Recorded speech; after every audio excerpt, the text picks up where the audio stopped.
Just how far will the establishment go to keep Donald Trump off the ballot? It makes you wonder just how scared they are that he could win, in spite of everything else that they do. Hey, welcome to another edition of Lumberjack Logic. I'm your host, Neil Johnson, excited to be with you and share the news with you. People, Eric Swalwell just made the case for Donald Trump in a Colorado courtroom. This is the greatest report you are going to get to listen to today, so pay attention to it all. I'm going to share some video clips throughout it. Before I get into it really quickly, want to thank, I've got an affiliate link to Black Ovis. That's these folks. I'm wearing one of their merino wool shirts right now. I love their stuff. Please use the affiliate link and help support the show. I will pin it in the comments. It is the best hunting gear at the best prices. Anyways, so here you go. Eric Swalwell's in a courtroom in Colorado where he is claiming personal injury. So listen to the lawyer's first line of questioning, but it's going to get a whole lot better. Am I correct that you weren't injured on January 6th? I was not, no, not physically. Yet you are the plaintiff in a personal injury lawsuit that you brought against Donald Trump in the United States District Court for the District of Columbia. Is that correct? Yes. And you're seeking damages in that lawsuit? Unstated, but yes, meaning no dollar amount is unstated. And as a lawyer, you understand that if this proceeding against President Trump is successful, that would improve your chances of success in that lawsuit, correct? I'm sorry, counsel, could you rephrase the question? Yeah. You're a lawyer, are you not? Yes. And you understand that if this case goes against President Trump, that likely increases your probability of success in your personal injury lawsuit against him, right? Objection, Your Honor. Relevance. Goes to bias, Your Honor. I'll leave it to the legal experts as to what this means for a separate lawsuit. I don't know. So did you get that? He's seeking personal injury. Now, there was no bodily harm to Eric Swalwell, the most handsome man in Congress. Don't worry, he'll tell you as he gets together with Fang Fang. But besides that, here's the thing. A lawyer is pointing out that he has bias because he can receive compensation out of this at a later date as he tries to keep Donald Trump off the ballot. Is it your view, sir, that President Trump has some, or had some, lesser quantum of First Amendment rights than every other American on January 6th? No, it's not right. So he enjoyed the full, as far as you're concerned, he had every right that every other American had to speak with full First Amendment protections on that date. In accordance with the law, yes. Now we're on the build-up to the biggest takedown. This is going to be so beautiful. So he lays out the fact that Donald Trump gets to enjoy First Amendment rights, just like everybody else. Swalwell has to agree, tries to throw in a caveat, but you're going to see the attorney just obliterate it. This is so awesome. And you pointed out that during his January 6th speech, he used the phrase fight and fight like hell, correct? Like when he said it here? Fight like hell to make sure that we see this report, whether it's organizing again, whether it's using my lungs, whether it's outmaneuvering with our minds. The American people are going to see this report. But now back to the trial where Eric Swalwell has to admit in court that yes, he has used that phrase, and that no, it doesn't necessarily mean to get physically violent. Yes. Okay. And you would acknowledge that that is in fact common, or not, certainly not uncommon discourse in political circles during speeches, right? I'm sorry, could you clarify? Yeah, politicians often say fight like hell, or words like that, right, when they give speeches. Yes, sir. You've done it yourself, right? I have. Many of your Democratic colleagues do that too, right? That's right. That's correct. Okay. And when you do it, you're not calling for physical violence, right? I am not. And you're not saying that your Democratic colleagues are calling for physical violence, right?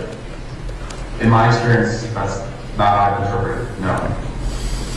And you judge that by the words that are said, right?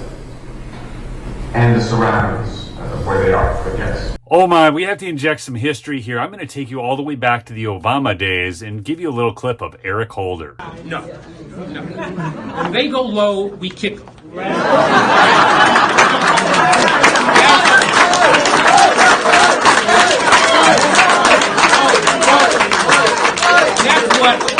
That's what this new Democratic Party is about.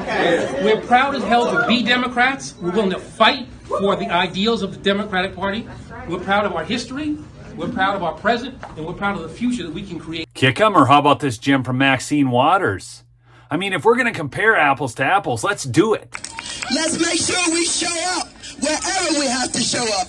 And if you see anybody from that cabinet in a restaurant, in a department store, at a gasoline station, you get out and you create a crowd. And you push back on them. And you tell them they're not welcome anymore, anywhere. But one of the best is this Cynthia Jones, a state house rep from Michigan. What a nut job. Make them pay. This is just a warning to you Trumpers. Be careful. Walk lightly. We ain't playing with you. Enough of the shenanigans. Enough is enough. And for those of you who are soldiers, you know how to do it. Do it right. Be in order. Make them pay. There you go. 3 great examples. I've got a lot more. I've got Ted Lieu. I just picked 3. Okay. I got John Tester talking about punching Trump in the face. It's endless with these people. Cory Booker, all of them. Kamala Harris. Kamala? I don't know how you say it. I just don't like Kamala, who wanted to set up a bail fund for the rioters. Remember that? People looting and burning. And that's real insurrection. That's real violence. And yet then they try to get Trump on this, and Swalwell is getting destroyed. It's lovely. Back to the courtroom. And sir, I will represent to you that this is a collection of tweets from your Twitter account. I'm not going to go through all of these, sir, but why don't we look at page 16 first? And I ask you if you recognize that as a tweet from your verified Twitter account dated May 2nd, 2022? Yes, I do. Okay, and you wrote, if you think they'll stop with a woman's right to choose, you haven't been paying attention. We have to fight like our lives depend on it, because clearly they do. You wrote that, right? Yes, I did. And you were not calling for any sort of physical fight, correct? No, sir. But he is calling for violence. Don't ever kid yourself. Abortion is violence. Probably wants to, go have some fun with Fang, but not have to deal with a baby. You were not advocating violence? I was not. This is another tweet from your verified account, is that right? Yes, sir. Okay. And you wrote, this is just the beginning, they won't stop. Fight like your lives depend on it, because they do. Right? It says hashtag vote blue. Yes. And again, you were not calling for physical violence, that was a metaphorical fight, right? Right. And I could go through a bunch more examples, but I'm not going to spend a great deal of time on that. And he does. He brings in more evidence, more tweets. Fight. Okay, look, the fact of the matter is that Trump's language that day, he mentioned fight like hell, and he also said peacefully and patriotically. So they have nothing. They can't keep him off the ballot. The fact that they're doing this shows how scared they are of Donald Trump. What, is Eric Swalwell afraid that the actual secrets that he sold out to the Chinese spy Fang are going to come out? Is that what the big fight is about? Because it's about something. And it isn't about what they're telling you it's about, because they always lie. Don't ever forget that. Everything they're telling you is a freaking lie. Okay, hey, thanks so much for listening. It's great news. He's going on in 2024, folks. If this goes to Supreme Court, it's won. But remember to support my sponsor, MyPillow. That's right, MyPillow.com. Promo code Lumberjack will save you up to 66% on the best sleep products available. Go get some towels. Those towels are fantastic. I love the towels. All right, peace out.